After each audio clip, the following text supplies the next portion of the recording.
آتی ہے کوئی چیز آمد ہوتی ہے تو وہ لکھ لیتا ہوں، اور نہیں ہوتی تو مہینوں تک نہیں ہوتی تو ایسے ہی بیٹھے رہتے ہیں۔ آپ کی ایک کتاب آئی ہے شاعری کی، اس کے علاوہ بھی کچھ لکھ رہے ہیں آپ؟ اس کے علاوہ بھی میں اگین شعر و شاعری، میرا ویسے ایک وہ آپ نے خواہش کی بات کی تھی، میری ایک خواہش تھی کہ میں ایک کتاب لکھوں جو ناول کی شکل میں ہو، جس میں اس صدی کے بڑی بڑی چینجز آئی ہیں، انسان یعنی ہل چلانے والا انسان جو ہے وہ اب مریخ پہ پہنچا ہوا ہے، تو وہ جو چینج انٹرنیٹ کا دور شروع ہوا ہے تو اس پہ میرا دل کرتا تھا۔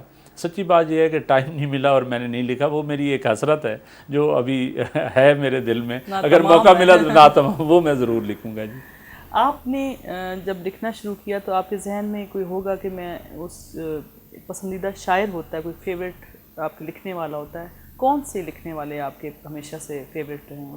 میری زندگی میں جی ویسے تو سرائکی حوالے سے تو ڈیفرنٹ احمد بٹ طارق ہے، شاکر شجابادی ہے، عزیز شاہد ہے، اور بہت سارے شعراء ہیں جو سرائکی کے ہیں، جو نسبتاً کم، جو ہمارے لوگ سننا چاہتے ہیں۔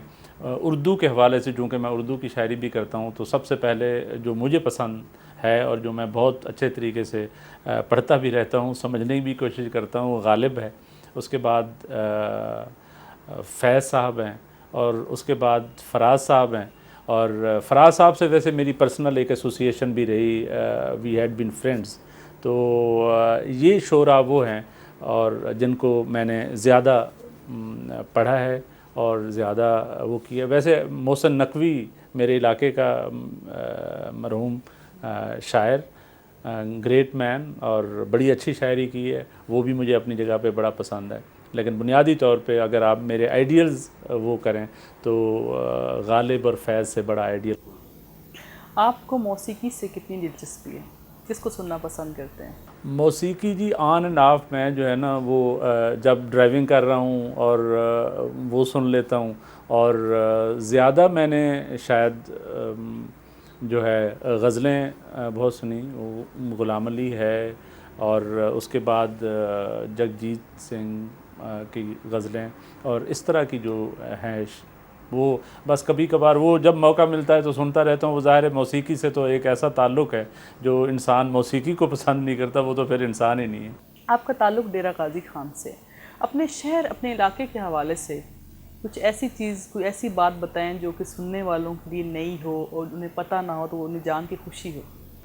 میرا یہ خیال ہے کہ ڈی جی خان ایک کلچرلی جو ہے بڑا رچ قسم کی سرزمین ہے، اور وہاں پہ صوفیہ اور سینٹس بھی ہے، اور بڑے وہاں پہ لوگوں کا جو روحانی رشتہ ہے وہ بڑا ہے۔ جو علاقے کی آپ نے بات کی ہے، میرا یہ خیال ہے کہ پاکستان کے لوگ، حالانکہ نارملی جب وہ ڈی جی خان کا نام سنتے ہیں تو وہ کہتے ہیں وہ بڑا بیکورڈ ایریا ہوگا، لیکن میں آپ کو بتاؤں کہ وہاں پہ فورٹ منرو ایک جگہ ہے جو آلموسٹ اتنی ڈیولپڈ تو نہیں ہے لیکن مری کی طرح کی جگہ ہے، اور اسی طریقے سے وہاں کے جو علاقے ہیں اس میں لوگوں کو اگر جائیں گے تو فیل ہوگا کہ یہ وہ زمین ہے جہاں پہ واقعی کوئی لوگوں نے کام کیا، شعوری طور پہ لوگ جو ہے نا بہت آگے ہیں۔ اور میں آپ کو بتاؤں کہ توسا شریف ایک جگہ ہے جہاں پہ